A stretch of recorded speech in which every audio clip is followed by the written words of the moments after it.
Good evening, Facebook friends and YouTube followers. This is Rich again, back for your third and final video blog of the night for Friday, December 12th, 2014, around 8:43 p.m. in Billerica, Massachusetts. The sun's down. It's going to be in 20s tonight, and tomorrow we could have lots of sunshine in the low 40s. And it's supposed to be average or below average for next week. We might have 3 shots of a white Christmas Christmas week. We'll wait and see on that. Some news to report. The Golden State Warriors are interested in free agent Ray Allen. Ray Allen's the all-time three-point leader in NBA history, and Ray Allen's interested in playing again this year, and the Warriors might sign him. That will be a good move on the Warriors because they have the best record in the NBA. And also, 25 Chicago Cubs games will be on over-the-air television station WLS Channel 7 in Chicago, which is an ABC-owned and operated station. The Cubs opted out of the television contract with WGN Channel 9 in Chicago last year.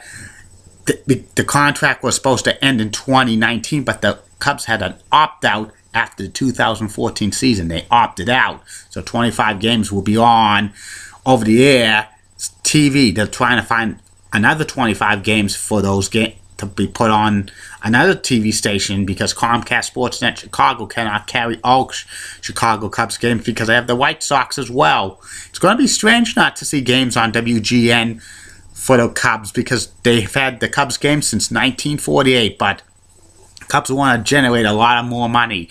Cubs cannot form their own regional sports network until 2020. That's when the contract expires with Comcast Sportsnet Chicago. And that's about it on that, Facebook friends and YouTube followers. My third and final video blog of the night is about Frank Gifford. Frank Gifford was one of the most famous NFL players of all time. He played for the New York Giants for 11 seasons.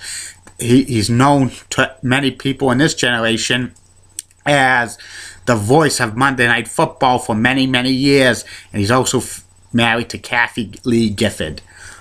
Frank was born in Santa Monica, California, and he grew up in Bakersfield, California.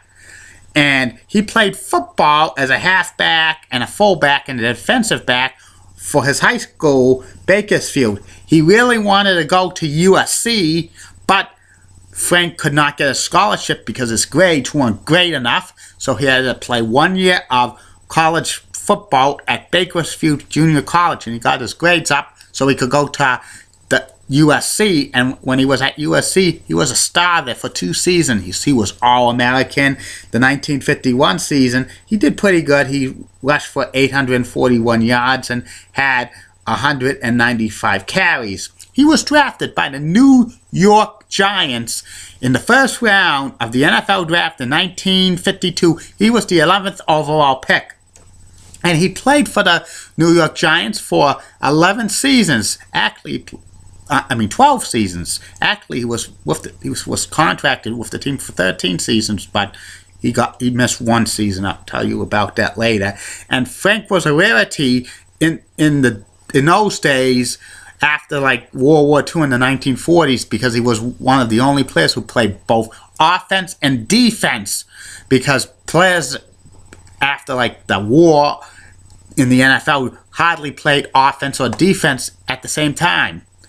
And Frank made 8 Pro Bowls in 3 different positions: halfback, defensive back, and wide receiver. And Frank, 6 times he was an All-Pro team. He was the NFL's most valuable player in 1956. He was a Pro Bowl MVP in 1958. He won the NFL championship in 1956. He played in that famous 1958 NFL championship game between the Giants and the Colts. And he was famous in New York. He was a big star. He was in many commercials. He had his own pregame show and stuff like that. But in the 1960s, Frank's career was temporarily interrupted because of a pass play during a game against the Philadelphia Eagles. Frank Gifford was knocked out cold by Eagles player Chuck Benerick. And Chuck, when he did that, did this. and they had a photo. That was one of the most famous photos of it. Frank suffered a head injury, a concussion. He missed the 1961 season. He was temporarily retired, but he came back in 1962 to become a wide receiver, and he was good at it for 3 years. And he retired after the 1964 season, and he had pretty good career stats for the NFL's career stats for 3,609 rushing yards and 34 rushing touchdowns, 367 receptions, 5,434 yards, 43 receiving touchdowns.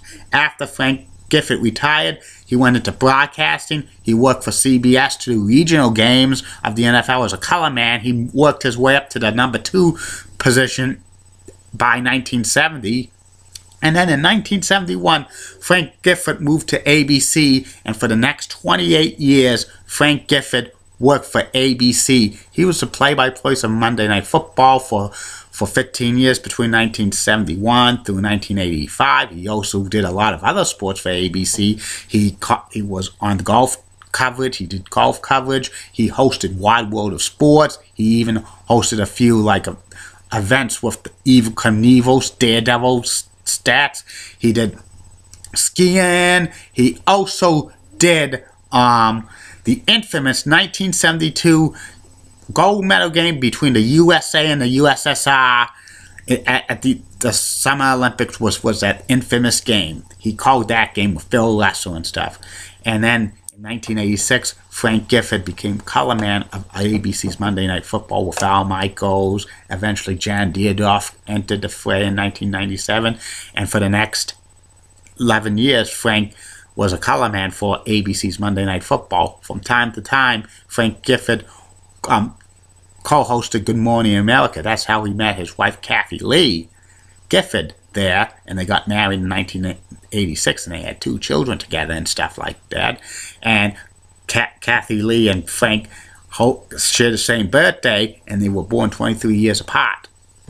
And then, in 1997, there was a scandal that Frank was involved in with a airline stewardess, that it went into a tabloid to see how to pay off the lady. But Kathy Lee and Frank's marriage survived that and stuff, but he was dropped from calling Monday Night Football games as the announce team. 1998, he did the pregame show, a segment of it, and then he faded away after the 1998 Monday Night Football season, and he faded into retirement. Frank Gifford's in the Pro Football Hall of Fame as a player in 1977, and as a announcer in 1995 for the Pete Rozelle Award. I think he and 2 other people have in the Hall of Fame as either a player or a coach, and as a broadcaster, the other 2 are Dan Dierdorf and John Madden. And Frank has written a lot of books about his life. He wrote 3 books. One came out in 1976, one in 1993, and one in 2009, which was about the 1950s Giants. And his number 16 is retired by the New York Giants. He's one of the most famous New York Giants players of all time. And that's about it on Frank Gifford. I'll be back later, Facebook friends and YouTube followers, tomorrow for 3 more video blogs.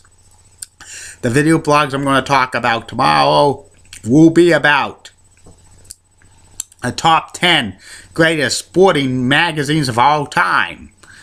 I will also be talking about the infamous 1990 heel turn by Sergeant Slaughter when he was an Iraqi sympathizer. I'll tell you about that. And the third and final video blog of the night will be about the classic television series Banachek. No personality profile on set tomorrow. And Sunday, there's not going to be any top 10 lists. We're going to alternate the days this weekend. No personality profile on Saturday, and no top 10 lists on Sunday. They need a breast. But next week, some of the top 10 lists will be about the top 10 greatest Pittsburgh Pirates players and pitchers of all time. And also will be a top 10 list of the best specialty / gimmick matches in professional wrestling. And don't forget, next week there's definitely going to be a blog about a Charlie Brown Christmas. Good night, Facebook friends and YouTube followers. Bye now.